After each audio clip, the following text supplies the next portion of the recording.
आज 19 डिसेंबर 2025 हा केवळ कॅलेंडरवरील एक सामान्य दिवस नाहीये।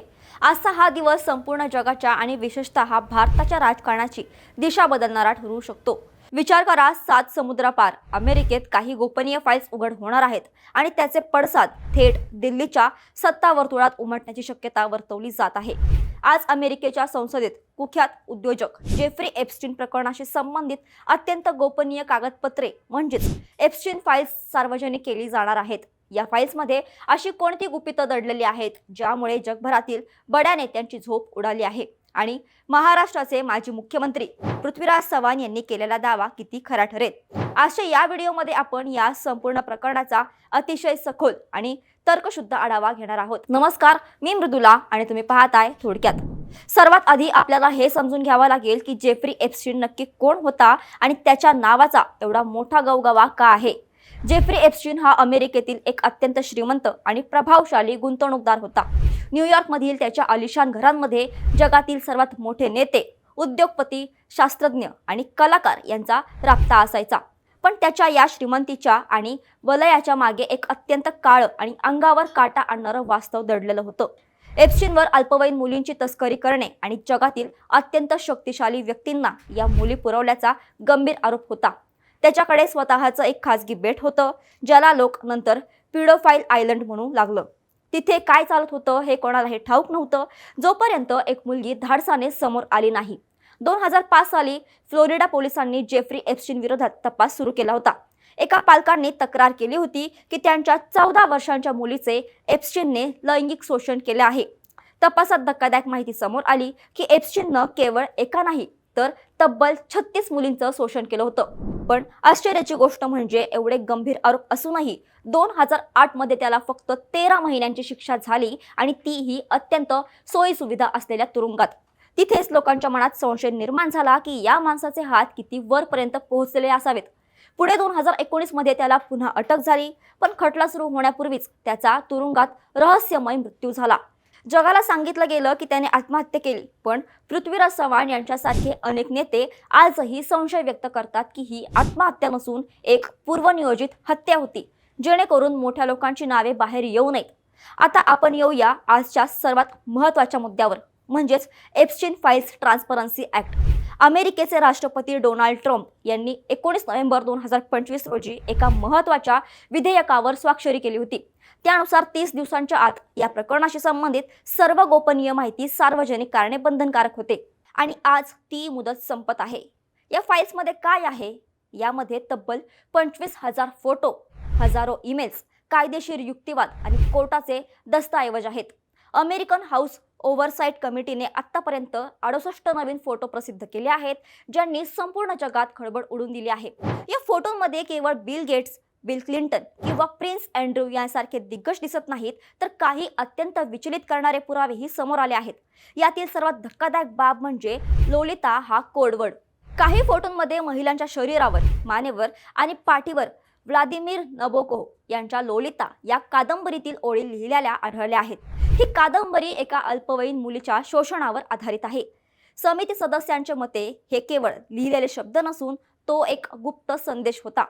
काही मुलींच्या पायावर she was low, plain low, in the morning अशा ओळी आढळल्या आहेत। याशिवाय रशियातील 18 वर्षांच्या मुलींचा रेट किती असावा याबद्दलचे चॅट सुद्धा समोर आले आहेत। $1000 मुलगी पुरवण्याबाबतचे हे संवाद हे सिद्ध करतात की हे केवळ एक वैयक्तिक कृत्य नव्हतं, तर हा एक मोठा आंतरराष्ट्रीय मानवी तस्करीचा व्यापार होता। आता या प्रकरणाचा भारताशी काय संबंध? महाराष्ट्राचे माजी मुख्यमंत्री आणि काँग्रेसचे ज्येष्ठ नेते पृथ्वीराज चव्हाण यांनी गेल्या काही दिवसांपासून अत्यंत खळबळजनक दावे केले आहेत। त्यांनी दोनदा पत्रकार परिषद घेऊन सांगितलं की एप्स्टीन फाईल्सचे हादरे भारताला सुद्धा बसणार आहेत। चव्हाण यांच्या मते या फाईल्समध्ये भारतातील 2 विद्यमान आणि एका माजी खासदाराचा समावेश आहे। त्यांनी तर इथपर्यंत दावा केला आहे की या खुलाशांमुळे देशाचा पंतप्रधान बदलू शकतो आणि नागपूरशी संबंधित एखादी व्यक्ती पंतप्रधान पदावर बसू शकते। हा दावा अत्यंत मोठा आहे आणि त्यामुळेच आज संपूर्ण भारताचं लक्ष अमेरिकेच्या संसदेकडे लागलं आहे। पृथ्वीराज चव्हाण यांच्या दाव्याला काही आधार आहे का? नुकत्याच उघड झालेल्या ईमेल्समध्ये 2019 मधील काही संदर्भ आढळतात। यामध्ये एप्स्टीनने भारतीय नेत्यांशी आणि राजकीय रणनीतिकारांशी संपर्क साधण्याचे प्रयत्न केल्याचा उल्लेख आहेत. यामध्ये पंतप्रधान नरेंद्र मोदी, उद्योगपती अनिल अंबानी आणि भाजप नेते हरदीप सिंह पुरी यांची नावं संदर्भ म्हणून समोर आली आहेत. पण इथेच आपल्याला सावध राहण्याची गरज आहे. केवळ नाव असणं म्हणजे तो माणूस दोषी आहे असा अर्थ होत नाही. हे संदर्भ भूराजकीय चर्चा किंवा सामाजिक कार्यक्रमांपुरते मर्यादित असू शकतात. उदाहरणार्थ, अमेरिकन राजकीय रणनीतिकार स्टीव्ह बॅनन यांच्याशी भेट घडवून आणण्यासाठी एप्स्टीनने मध्यस्थी करण्याचा प्रयत्न केल्याचं या फाईल्समध्ये म्हटलं आहे. जोपर्यंत ठोस पुरावे समोर येत नाहीत तोपर्यंत कोणावरही थेट आरोप करणं चुकीचं ठरेल.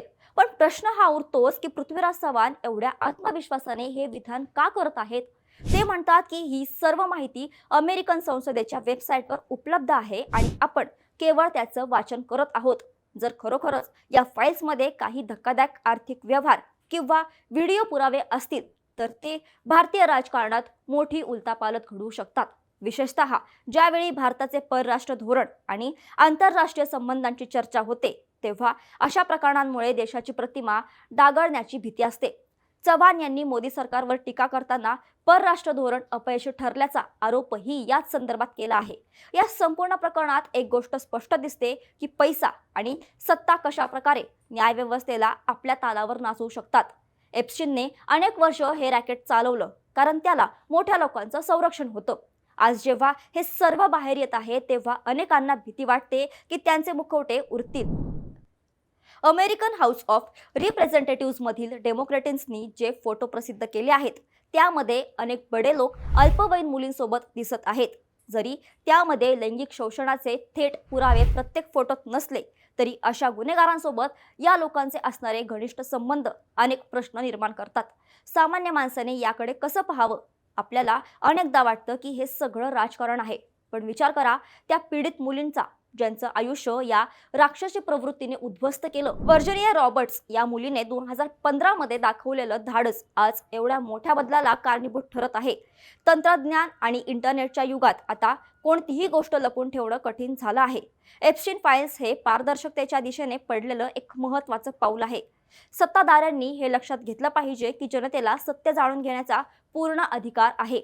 आज जेव्हा अमेरिकेच्या संसदेत ही 23,000 पानांची कागदपत्रे पूर्णपणे उघड होतील तेव्हा सत्याचा उलगडा होईल.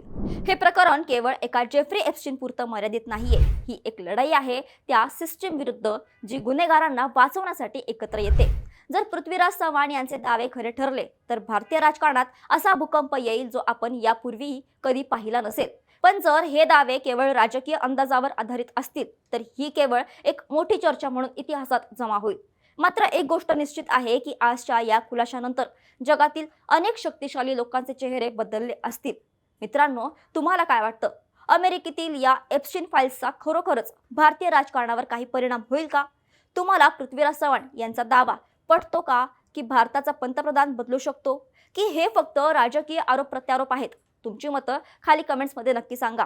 जर तुम्हाला हा व्हिडिओ माहितीपूर्ण आणि महत्त्वाचा वाटला असेल तर व्हिडिओला लाईक करा आणि आपल्या मित्रमैत्रिणींसोबत शेअर करा.